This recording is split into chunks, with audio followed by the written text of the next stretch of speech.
عید کا تہوار دنیا کے کسی بھی حصے میں رہنے والے مسلمانوں کے لیے خوشی کا پیغام لے کر آتا ہے اور اس دن کا انتظار خاص طور پر بچوں کو شدت سے رہتا ہے۔ اس دن ہر کسی کی یہ خواہش ہوتی ہے کہ تہوار اپنے گھر والوں کے ساتھ منایا جائے، لیکن پاکستان میں بہت سے بچے ایسے بھی ہیں جو نہ صرف اپنے گھروں سے محروم ہیں بلکہ ان کے والدین بھی اس دنیا میں نہیں ہیں۔ ایسے بچوں کی ایک بڑی تعداد پاکستان کے مختلف حصوں میں مخیر حضرات کی طرف سے بنائے گئے اورفن ہاؤسز میں رہتی ہے۔ پاکستان کے وفاقی دارالحکومت کے جوڑواں شہر راولپنڈی میں صبا ہومز کے نام سے ایک ایسے ہی اورفن ہاؤس میں عید کی آمد سے کئی روز قبل ہی تیاریاں جاری تھیں۔ پاکستانی نژاد امریکی شہری صغیر اسلم اور ان کی اہلیہ بشرا اسلم نے 2005 میں یتیم بچیوں کے لیے یہ ادارہ قائم کیا تھا۔ 2005 میں پاکستان میں بہت زبردست زلزلہ آیا تھا۔ ہمارے جو فاؤنڈنگ چیئرمین صاحب ہیں وہ ریلیف کا وہاں پہ پروجیکٹ کر رہے تھے، تو ان کے نالج میں آیا کہ بہت ساری ایسی بچیاں ہیں جو یتیم ہوئی ہیں ارتھ کوئک کے دوران، تو انہوں نے ان کے لیے گھر بنانے کا سوچا۔ تو 2005 میں اس صبا ہومز کو انیشیٹ کیا گیا تھا۔ تو الحمدللہ اس میں اب سندھ، پنجاب، راولپنڈی، پوٹھوہار ڈویژن اور شمالی علاقہ جات، آزاد کشمیر، ہر طرف سے بچیاں ہیں یہاں۔ صبا ہومز میں مقیم بچیاں صغیر اسلم اور ان کی اہلیہ بشرا اسلم ہی کو اپنے والدین سمجھتی ہیں۔ لائٹنگ کرتے ہیں اور ہر جگہ گھاٹ سجاتے ہیں اور عید مناتے ہیں جیسا لوگ مناتے ہیں، مندی لگاتے ہیں اور کھانا بھی اپنی مرضی کا میز پکاتے ہیں۔ کبھی کبھار خود بھی بڑی آپیاں کرتی ہیں۔ سب سے پہلے میں بڑی ہو کر ایک اچھا انسان بنوں گی، غریبوں کی مدد کروں گی اور پھر میں اگر ان سب غریبوں کی مدد کر کے میں جا کر آرکیٹیکٹ بنوں گی۔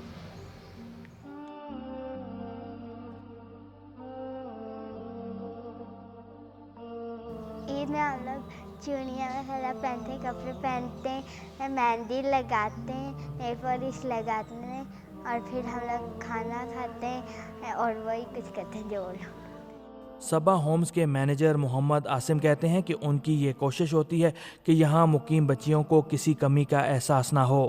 اگر کسی بچی کے ماں یا باپ نہیں ہے تو اس کو کیوں آرفن کی طرح ٹریٹ کیا جائے؟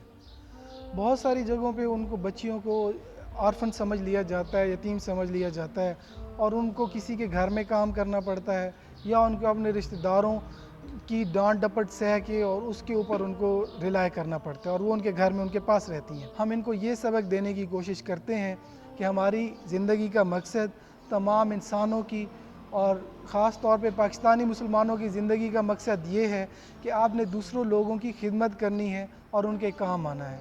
سوما شفیق اور انم کہتی ہیں کہ دوسرے بچوں کو اپنی خوشی میں شامل کر کے انہیں اچھا لگتا ہے۔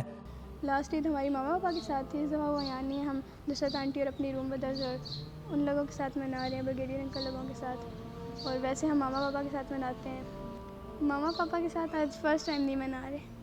موسٹلی میں کہتی ہوں، میں جب بھی کھانا کھا رہی ہوتی ہوں، ہمیں پاپا کہتے ہیں کہ جب آپ کھا رہی ہوتی ہیں تو آپ یہ سوچا کریں کہ آپ کھا رہی ہو تو کسی دوسرے کو بھی مل رہا ہے، یہ سوچ کے کھاؤ۔ تو میں سوچتی ہوں کہ جب ہم کسی کو کھلا رہے ہوتے ہیں تو اس میں اتنی خوشی فیل ہوتی ہے کہ ہم کھا رہے ہیں تو دوسرا بھی تو کھا رہا ہے نا، مینس وہ بھوکا تو نہیں رہ رہا۔ تو اللہ تعالیٰ نے ہمیں چوز کیا کہ ہم کسی کو کھلا سکیں، مطلب بہت زیادہ اللہ تعالیٰ کا کرم ہے اس بات کا کہ اتنا زیادہ اچھا کر رہے ہیں۔ محمد عاصم کہتے ہیں کہ عید صرف صبا ہومز ہی میں نہیں منائی جاتی بلکہ یہاں رہنے والی بچیوں کو سیر کے لیے باہر بھی لے جایا جاتا ہے۔ یہ اپنی پسند کے ڈریس لیتے ہیں، یہ اپنی پسند کے شوز لیتے ہیں اور ہم ان کو بہت ساری جگہوں پہ لے کے جاتے ہیں جو ہسٹوریکل پلیسز ہوتی ہیں، جو پارکس ہوتے ہیں یا کوئی ایسے اس طرح کا ہل اسٹیشن ہوتا ہے جہاں پہ جا کے ہم ان کو انجوائے کرواتے ہیں، یہ اپنی مرضی سے کھیلتے کودتے ہیں۔ تو الحمدللہ یہ پکنک پہ جانا چاہیں، کسی پارٹی میں جانا چاہیں، پارٹی سے مراد ہے کہ ہم لوگ اپنی ایک چونکہ فیملی ہے تو ہم لوگ جا کے آئس کریم ٹریٹ کرتے ہیں، کوئی برگر پارٹی ہوتی ہے تو ہم لوگ مل جل کے خوشی مناتے ہیں۔ یتیم بچیوں کے لیے قائم صبا ہومز یا اس طرح کے دیگر فلاحی ادارے ماں باپ کے سائے سے محروم بچوں کو نہ صرف رہنے کے لیے چھت فراہم کرتے ہیں بلکہ یہاں رہنے والے بچے اور بچیاں خود کو ایک خاندان تصور کرتی ہیں۔ محمد اشتیاق، وائس آف امریکہ، اسلام آباد۔